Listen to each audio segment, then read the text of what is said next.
और मैं इस महीने में नहीं, अगले जुलाई तक मैं सोच रहा हूँ सर, मैं 10,000 रुपए दे करके आजीवन बन जाऊंगा। इस महीने में थोड़ा शादी वादी पड़ी हुई है, इससे थोड़ा। जी जी। आपका नाम जो है राम बहादुर जी है नाम जो है? जी।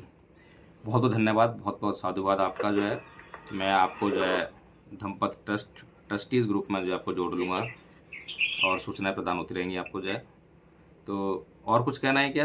बहुत बहुत साधुवाद। तो प्रिय धम्म बंधु, हंसना एक दवा है। जो लोग तनाव में रहते हैं, द्वेष रंजित रहते हैं, घृणा से भरे हुए होते हैं, उनके लिए हंसना एक दवा है। लेकिन हमें ये नहीं भूलना चाहिए कि हंसना जो है समता नहीं है। ये एक ऐसी दवा है जैसे कि हम जब किसी रोग से ग्रस्त हो जाते हैं तो उस रोग को काटने के लिए कुछ हाई प्रेशर टेक्निक का इस्तेमाल करते हैं, या फिर एक दवा लेते हैं जो कि उस रोग को काटने के लिए कुछ साइड इफ़ेक्ट भी शरीर को देती है। तो मेरा ये प्रश्न था, मैंने छोटा सा एक आकलन आप लोगों के सामने प्रस्तुत किया है। बिल्कुल बिल्कुल, सुबह का समय जो है वास्तव में बहुत से लोगों के लिए कष्टकारी होगा, और बहुत से लोग जो हैं जो प्रमाद में रहते हैं, सुबह सुबह नींद की समस्या रहती है, तो वो भी एक समस्या बनी रहती है। तो घबराना नहीं है हमें, हम चाहे कम संख्या में हैं, और ध्यान रखना चाहिए कि कार्ल मार्क्स की मृत्यु के समय केवल 14 अनुयायी थे। हमें ऐसा बनना है, हमें ऐसा सीखना है, ऐसा परिपक्व होना है, और हमें सबको परिपक्व होना है। और इसीलिए हम बार बार जो है पंचशील दोहराते हैं, बार बार आनापान सती के लिए लोगों को आमंत्रित करते हैं, वंदना के लिए आमंत्रित करते हैं।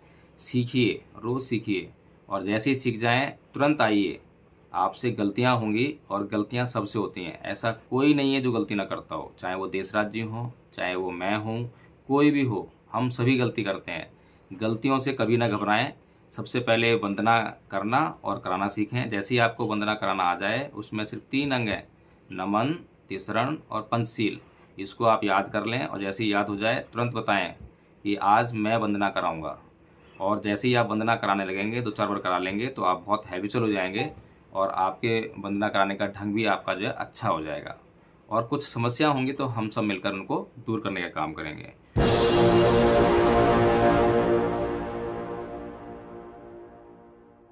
हंसना क्या दवा है? बिल्कुल दवा है सर। हर रोग के लिए आपका इससे लाभ होता है, क्योंकि हमारे अंदर जो है जितने भर भी रोग होते हैं, उनमें 70% कारण जो है टेंशन होता है, और हमारे सोचने की शक्ति, कि हमारे दिमाग की सोच का है। अगर हमारे दिमाग में ये है कि कोई बीमारी नाम की चीज होती नहीं है, तो बीमारी एक्चुअल में नहीं होगी। बहुत बढ़िया। कोरोना के आपने देखा होगा कि किसी भी आदमी को कोई बीमारी नहीं हुई, और सिर्फ कोरोना ही कोरोना, जो भी हुई सारी अपने आप ही खत्म होती चली गई ऑटोमेटिक, क्योंकि उसमें सबकी मानसिकता ऐसी बन गई कि अस्पताल में जाएंगे तो बीमार हो जाएंगे, मर जाएंगे। जी। तो हमारे जब आप हंसते हैं, तो हंसने के समय आपके पहले तो मन परिशुद्ध हो जाता है, चित्त भी निर्मल हो जाता है। चित्त में, मन के अंदर कुछ भी नहीं होता, तो उस समय आपका मन और चित्त वो सपोर्ट करता है। दूसरा, आपका शरीर भी सपोर्ट करता है। तीसरा, आपकी एक्सरसाइज हो जाती है। और उस समय जब आप हंसते हैं, तो उस समय सब कुछ भूल ही जाते हैं, कुछ भी याद नहीं रहता। चाहे दुख है, किसी के द्वेष है, घृणा है, ईर्ष्या है, लोभ है, राग है, मोह है, उस समय सब खत्म हो जाता है। इसलिए इसके हर चीज में, चाहे किसी में आंशिक लाभ हो, किसी में पूर्ण लाभ हो, लाभ होता ही होता है। बहुत बढ़िया, बहुत बहुत साधुवाद। तो प्रिय धम्म बंधु, हंसना एक दवा है। जो लोग तनाव में रहते हैं, द्वेष रंजित रहते हैं, घृणा से भरे हुए होते हैं, उनके लिए हंसना एक दवा है। लेकिन हमें ये नहीं भूलना चाहिए कि हंसना जो है समता नहीं है।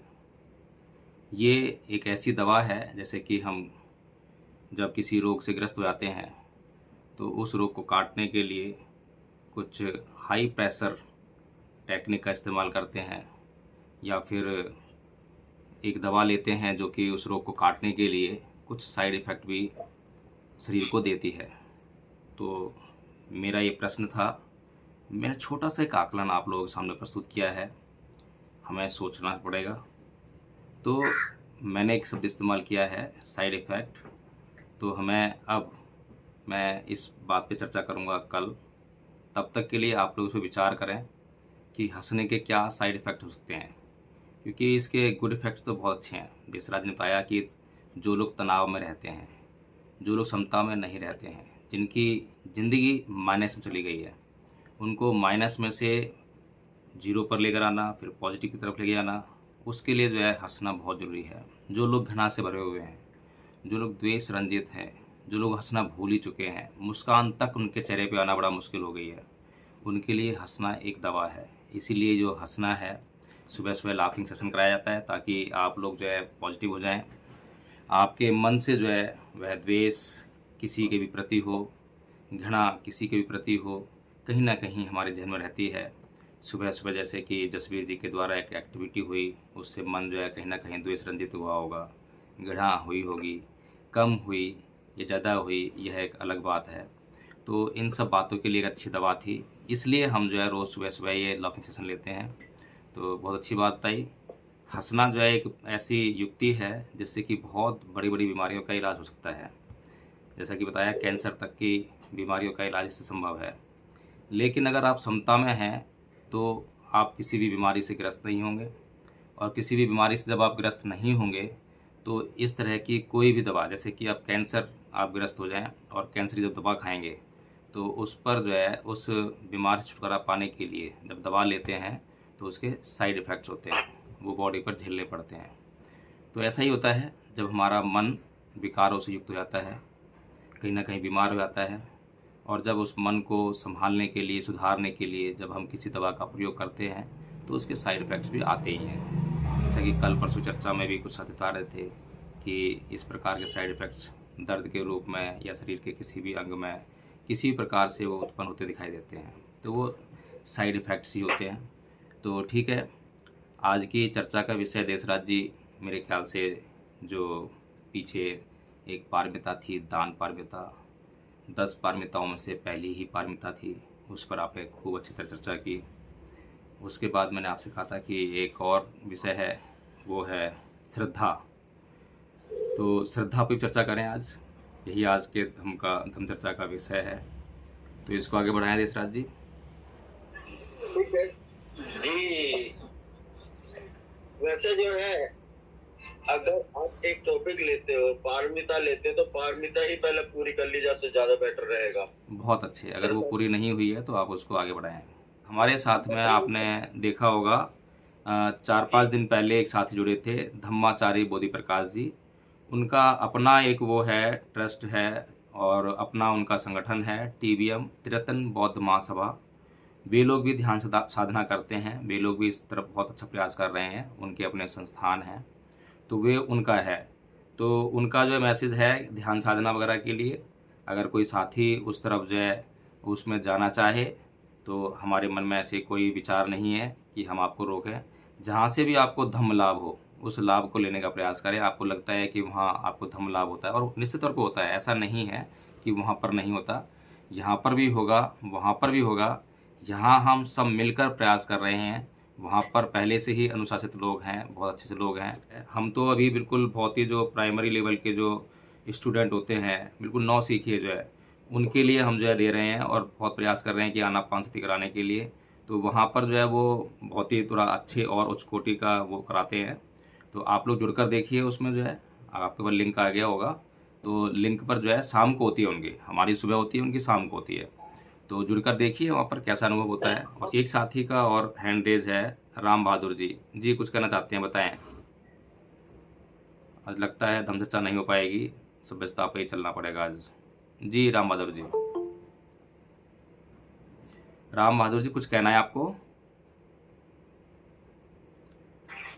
जी नमो बुद्धाय सर, जय भीम। नमो बुद्धाय जय भीम, कैसे हैं? जी जी जी ठीक है सर। जी बताएं क्या कहना है। और मैं इस महीने में नहीं, अगले जुलाई तक मैं सोच रहा हूँ सर, मैं 10,000 रुपए दे करके आजीवन बन जाऊंगा। इस महीने में थोड़ा शादी वादी पड़ी हुई है, इससे थोड़ा। जी जी, आपका नाम जो है राम बहादुर जी है नाम जो है जी। बहुत बहुत धन्यवाद, बहुत बहुत साधुवाद आपका जो है। मैं आपको जो है धम्पत ट्रस्टीज़ ग्रुप में जो है आपको जोड़ लूँगा और सूचनाएं प्रदान होती रहेंगी आपको जो है। तो और कुछ कहना है क्या? और जो भी बाकी इसमें जुड़े हुए ना, वो सभी है ना, थोड़ा सा ये सोच के चले कि हमारा अपना काम है, सभी मिलकर जो भी जितना भी कर सकते हैं वो प्रचार प्रसार में सहयोग करें और अपने आप को तैयार। बहुत बहुत साधुवाद, बहुत अच्छे।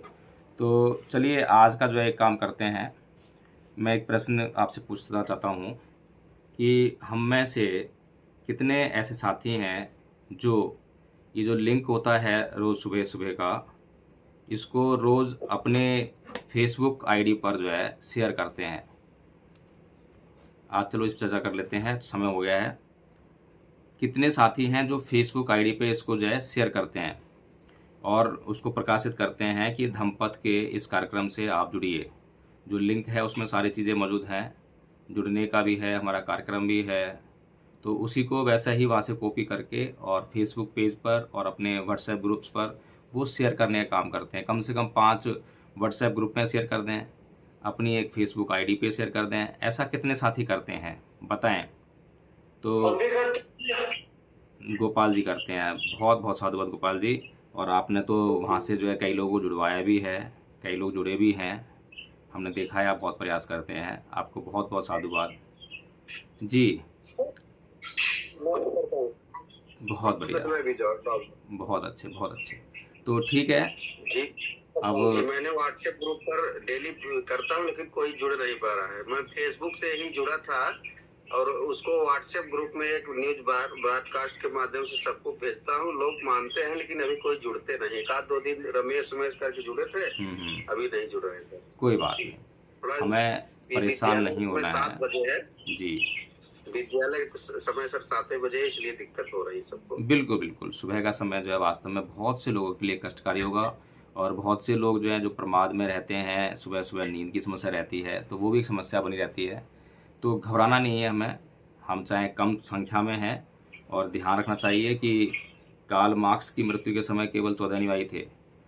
हमें ऐसा बनना है, हमें ऐसा सीखना है, ऐसा परिपक्व होना है और हमें सबको परिपक्व होना है। और इसीलिए हम बार बार जो है पंचशील दोहराते हैं, बार बार आनापानसति के लिए लोगों को आमंत्रित करते हैं, वंदना के लिए आमंत्रित करते हैं। सीखिए, रोज़ सीखिए और जैसे ही सीख जाएं तुरंत आइए। आपसे गलतियां होंगी और गलतियां सबसे होती हैं, ऐसा कोई नहीं है जो गलती ना करता हो, चाहे वो देशराज जी हो, चाहे वो मैं हूँ, कोई भी हो, हम सभी गलती करते हैं। गलतियों से कभी ना घबराएं। सबसे पहले वंदना करना और कराना सीखें। जैसे ही आपको वंदना कराना आ जाए, उसमें सिर्फ 3 अंग हैं, नमन, तिसरण और पंचशील। इसको आप याद कर लें और जैसे ही याद हो जाए तुरंत बताएं कि आज मैं वंदना कराऊंगा। और जैसे ही आप वंदना कराने लगेंगे, 2-4 बार करा लेंगे तो आप बहुत हैबिचुअल हो जाएंगे और आपके वंदना कराने का ढंग भी आपका जो है अच्छा हो जाएगा।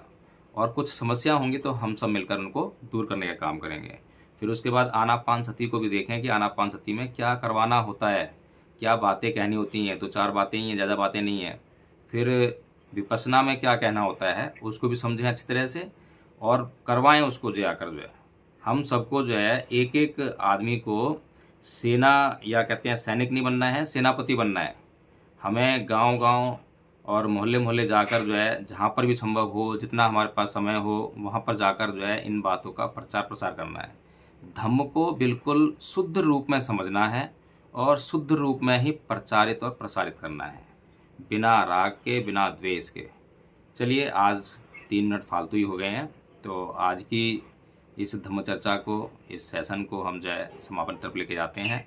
और सर एक विनती है सर जी, एक्चुअल में मैं गांव में धम्म चर्चा की जो बात कर रहा था ना जी, तो हमारे यहाँ के बहुत तांत्रिक चीजें भी चलती है, बहुत सी चीजें चलती है, अच्छी भी है और बुरी भी है। कईयों को मान लीजिए डॉक्टर के पास जाके पीलिया का रोग ठीक नहीं होता, मर भी गए बंदे, कुछ एक बंदे ऐसे कि यहाँ ठीक होते हैं, ठीक है। तो उन्होंने तो बताया कि आपके पास वो कौन सी शक्ति है। मैंने कहा यार ये सारा पाखंडवाद है, ढोंग है। फिर मैंने उनके साथ कई डिबेट किया। मैंने कहा चलो आपके देवते में शक्ति है तो मैं 10 लीटर की पेट्रोल की फेंकता उसके ऊपर आग लगाता, उसमें शक्ति है तो ये बच जाएगा, नहीं है तो मैंने कहा चल जाएगा। फिर वो एकदम हैरान रहेगी। जी, आपका तर्क वास्तव में अकाट्य है, इसका जवाब उनके पास नहीं है। लेकिन अंधकार बहुत गहरा है और यह अंधकार जो है और भी ज़्यादा गहरा गया है। और सबसे बड़ी समस्या है कि अब पढ़े लिखे लोगों के बीच में अंधकार फैल गया है, जिनके पास अपने नए नए तर्क मौजूद हैं। तो सर इसलिए सबसे जो पढ़े लिखे विडम्बना, तो मुझे इस बात की दुख हो रहा है कि जो पढ़े लिखे हैं ना, एक्चुअल में एजुकेटेड सारे बंदे हैं, वो इन चीजों को बड़े ध्यान से ले रहे हैं। मैंने कहा यार ये सब बेकार की चीजें हैं। आपको बोलो, मैंने कहा सरस्वती ने कितनी डिग्री है ये बताओ। मेरे तो प्रिंसिपलों से टीचरों से होती है डिस्कशन। ठीक है गोपाल जी, बहुत बहुत साधुवाद आपका, बहुत अच्छी बात है। और कभी भी द्वेष रंजित होकर जो है किसी से बहस ना करें, और बहस तो करें ही ना, बहस करने का विषय नहीं है। सिर्फ हम जो है कोई चाहता है उसको बात करना तो बात करें, और बात करने का मकसद जो है बहस करना नहीं होना चाहिए। बहस करने में एक उद्देश्य होता है कि मैं जीत जाऊँ, मेरी बात ऊपर हो जाए। हमें जो है ज्ञान का आदान प्रदान करना होता है, अपने ज्ञान को दूसरों को देना होता है और दूसरे के ज्ञान को लेना होता है। दोनों के ज्ञान को मिलाकर जो है एक श्रेष्ठ जीवन के लिए हमें जो है दुख मुक्ति के लिए हमें जो आगे बढ़ना होता है। तो जैसा कुछ कह रहे हैं क्या? हाँ जी जी सर, एक कहावत है कि घर की मुर्गी दाल बराबर, और दूसरी है घर का जोगी जोगना आन गाँव का सिद्ध। जी गोपाल जी, आप चाहे जितनी मेहनत कर लें, परंतु वो जो आपकी बात कब मानेंगे। वकील साहब को ले जाओ, डॉक्टर साहब को ले जाओ, बाहर के किसी भी आदमी को ले जा करके आप बात करवाओ, एक छोटी सी होम मीटिंग करवाओ। उसमें ये जरूरी नहीं कि 100 आदमी 50 आदमी, चाहे भले ही 5 आदमी हो, उनसे वार्तालाप कराओ बच्चों से। वो जाकर के समझाएंगे तो लोग बात मान जाएंगे, आपकी नहीं मानेंगे। जी सर बात आप बहुत अच्छी है। अगर बाहर के सुनो, ये आए हैं हिमाचल में, इन्होंने देखा है कुछ एक ऐसे बंदे। सर एक बात विनती है सर, कुछ एक बंदे ऐसे आए, उनकी गाड़ी का एक्सीडेंट हो गया, पूरी गाड़ी मर गई। अब उसका जिम्मेदार कौन होगा बताओ? देखिए, ये जो हम बातें कर रहे हैं, ये बातें एक मिनट बोलिए सर, बोलिए, मैं सुन रहा हूँ। गोपाल जी, ऐसा है कि अभी है ना कई चीजें हैं, अभी आप स्वयं से भी अभी क्लियर नहीं है। और पहले आप है ना, मैं ये चाहता हूँ कि पहले 1-2 आप मेडिटेशन विपश्यना के शिविर कर लें, आप वहाँ से थोड़ा सा क्लियर हो। अभी कई जगह थोड़े से जाले हैं, उन जालों को थोड़ा सा हटेंगे तो आप आपकी जो खुद का अनुभव से जो समझ डेवलप होगी ना, वो बहुत हमारे कहने सुनने में और कोई किसी के समझाने में बहुत फर्क होता है। तो अनुभव के आधार पर जो आप जानेंगे ना, वो आप बेहतर दे पाएंगे। जी तो बहुत बढ़िया बात कही डॉक्टर साहब, बहुत बढ़िया बात की। उसको इस शिविर के माध्यम से कोई काम रखा जाए तो उनको जल्दी समझ में आएगा। कहीं भी रखना हो, एक शिविर के माध्यम से बातें नहीं, एक व्यवहारिक कार्यक्रम होना चाहिए। तो बहुत बड़ा व्यवहारिक कार्यक्रम है। प्रिय धर्मबंधुओं, सबसे ज़रूरी चीज़ यही है कि हम मौलिक नहीं हैं, हमारे भीतर मौलिकता का अभाव है, जिसकी वजह से हम खुद बनावटी जीवन जीने के लिए मजबूर हैं। और जब बनावटी जीवन जो है किसी और को मौलिक जीवन सिखाता है तो वो प्रॉब्लम हो ही जाती है। तो हम अपनी मौलिकता को ग्रहण करें, और जब मौलिक हो जाएंगे तो हम दूसरों को भी मौलिकता बता पाएंगे। चलिए आज समापन की तरफ बढ़ते हैं। सभी सभ्यता करेंगे और सभी हाथ जोड़ लें, चित्त को शांत एवं स्थिर कर लें, अपने माइक अनम्यूट कर लें। जिन्हें सभ्यता आती है वे साथ में करें, जिन्हें नहीं आती है वो जानने व सीखने का प्रयास करें। सब्बे सत्ता सुखी होन्तु।